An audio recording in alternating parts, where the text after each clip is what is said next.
जय श्री राम भाई लोग। क्या आपने कभी सोचा है कि वैकुंठ के स्वामी, सृष्टि के पालक भगवान विष्णु अपने ही धाम को छोड़कर एक असुर राजा के द्वारपाल क्यों बने? एक कहानी सिर्फ एक अवतार की नहीं, एक कहानी है एक वचन की, एक छल की, उस भक्ति की जिसने स्वयं भगवान को भी बंधन में बांध लिया था। एक कहानी उस रहस्य से शुरू होता है जब माता लक्ष्मी ने अपने पति को वैकुंठ में नहीं पाया। वैकुंठ जहाँ आनंद की धारा बहती है, आज वहाँ महीनों से एक सन्नाटा पसरा हुआ था। ब्रह्मांड के स्वामी अपने सिंहासन पर नहीं थे। माता लक्ष्मी का हृदय व्याकुल था। उन्हें पता था कि उनके प्रभु कहाँ है, पर वो उन्हें वापस लाने में असमर्थ थी। देवर्षि नारद बिना बजाते हुए प्रवेश करते हैं। नारायण नारायण नारायण माते, आपके मुख पर ये चिंता की लकीरें, त्रिलोक में सब कुशल तो है, प्रभु कहाँ है?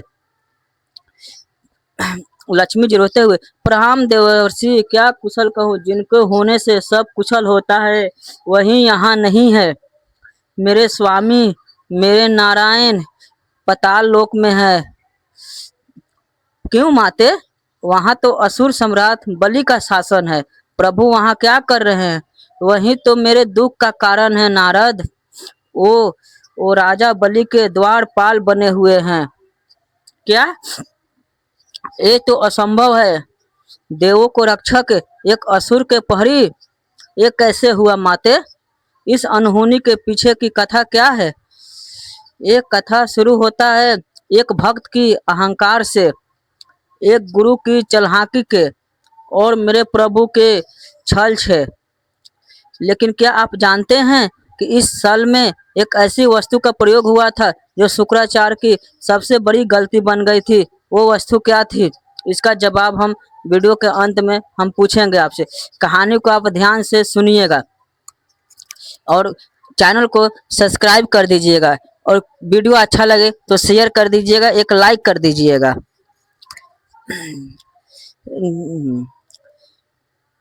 ये कहानी उस समय की है जब धरती पर एक ऐसा राजा था जिसकी दान के चर्चे देवलोक तक में था।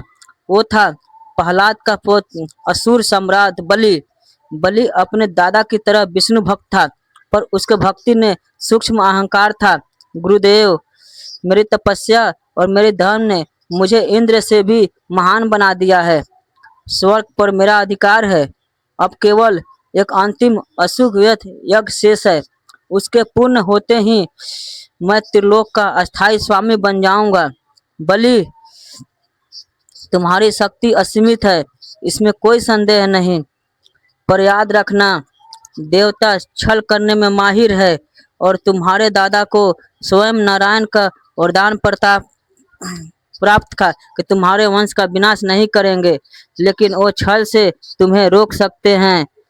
मुझे किसी अनिष्ट की आशंका हो रही है। आप व्यर्थ चिंता करते हैं गुरुदेव। अगर स्वयं नारायण भी मेरे सामने याचक बन के आ जाए तो मैं उन्हें भी खाली हाथ नहीं लौटाऊंगा। मेरा वचन ही मेरा धर्म है। यज्ञ की तैयारी शुरू कीजिए। बलि एक विशाल यज्ञ कर रहा था। उसी समय दरबार में छोटा सा ब्राह्मण आया जो कि विष्णु का 5वां अवतार था। महाराज, एक अद्भुत ब्राह्मण आपसे भिक्षा लेने आया है। उनका तेज देखकर लगता है स्वयं सूर्य धरती पर उतर आए हैं। मेरे यज्ञ के समय आया याचक मेरा सौभाग्य है। उसे सम्मान के साथ अंदर ले आओ।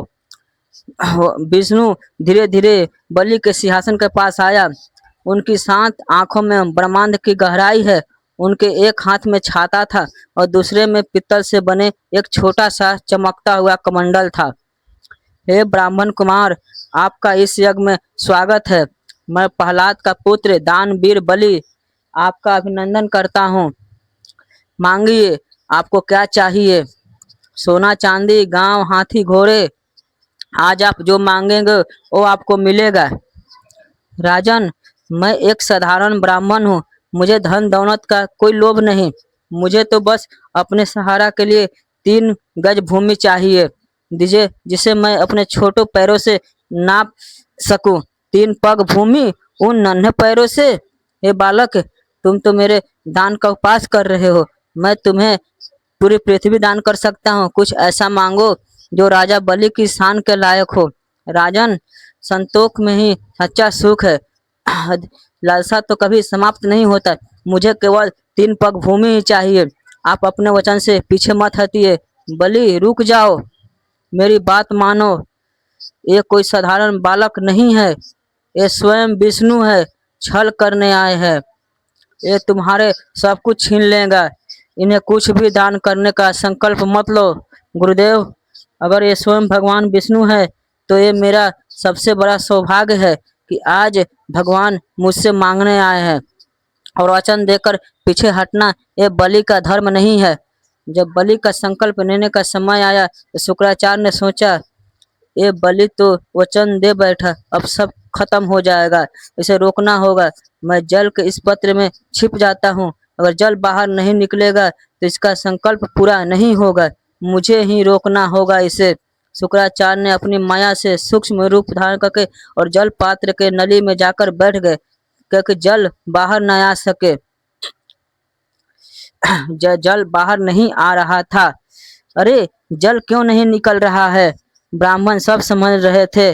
तभी बाम मुस्कुराए और उन्होंने सूखी नुकीली घास का एक तिनका उठाया और मुस्कुराते हुए उसे पात्र की नली में डाल दिया। कुछ शुक्राचार्य के आंख में जा लगा। वो पीड़ा से छटपटाते हुए बाहर निकले। उनकी एक आंख हमेशा के लिए नष्ट हो गया था। इसके बाद बलि ने अपना संकल्प पूरा किया और जैसे ही ये शब्द इसके मुंह से निकले, इतिहास में एक नया मोड़ लिया। वो छोटे से ब्राह्मण बालक का शरीर अब पूरे ब्रह्मांड में फैल रहा था। वो वो विक्रम थे। वो पहला कदम एक ही पग में समस्त भूलोक नाप दिए। उन्होंने अपना दूसरा कदम उठाया और दूसरे पग में संपूर्ण देवलोक नप गया। और तीसरा पग विष्णु की ओर देखते हैं, बलि, तुम्हारे दान के अनुसार 2 पगों में मेरे पृथ्वी और स्वर्ग नाप लिए। अब बताओ, मैं अपना वचन करने के लिए मैं तीसरा पग कहाँ रखूं? बलि के चेहरे से अहंकार का नकाब उतर चुका था। वो घुटने के बल बैठ गया और हाथ जोड़ लिया।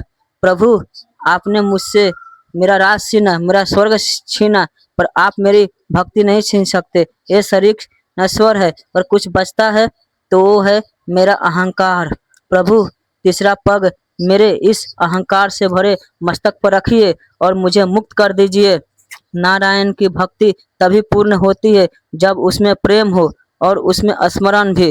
अगर इस कथा ने आपके मन में भक्ति की एक लौ जगा दी हो तो वीडियो को लाइक जरूर कीजिए और शेयर जरूर कीजिए और सब्सक्राइब जरूर कीजिए। नारायण नारायण नहीं, एक छोटा सा संदेश भी छोड़ जाइए, नारायण के चरणों तक पहुंच जाए।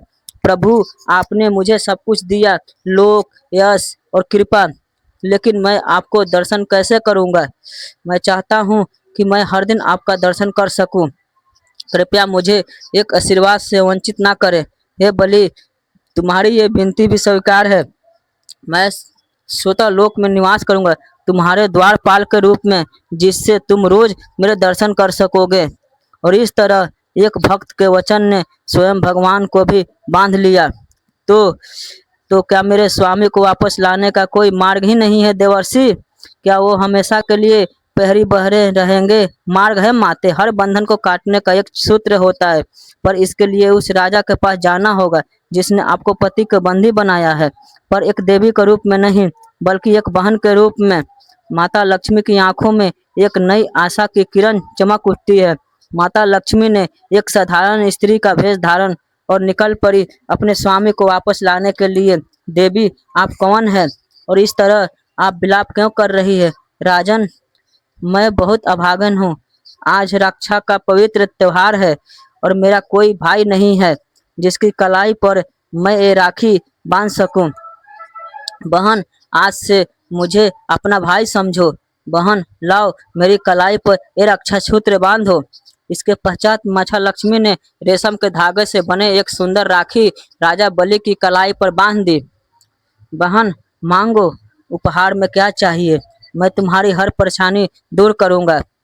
भैया, मुझे मेरा पति लौटा दीजिए। एक कैसी लीला है प्रभु, जिनके मैं पताल के द्वार पे प्रतिदिन दर्शन करता हूँ, जिन्हें एक भक्त की तरह निहारता हूँ।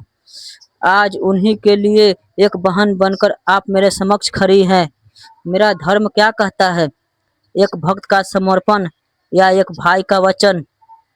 एक पल की खामोशी के बाद बलि के चेहरे पर एक शांत मुस्कान आता है। वो हाथ जोड़ लेता है। नहीं, राजा बलि हार सकता है, पर एक भाई नहीं। माते, आपने मुझे भाई बनाकर धन कर दिया। आपका पति आपका है। आप प्रभु को अपने साथ ले जा सकती है। राजा बलि, आज सावन मास की यह पूर्णिमा इतिहास में रक्षाबंधन के नाम से जाना जाएगा।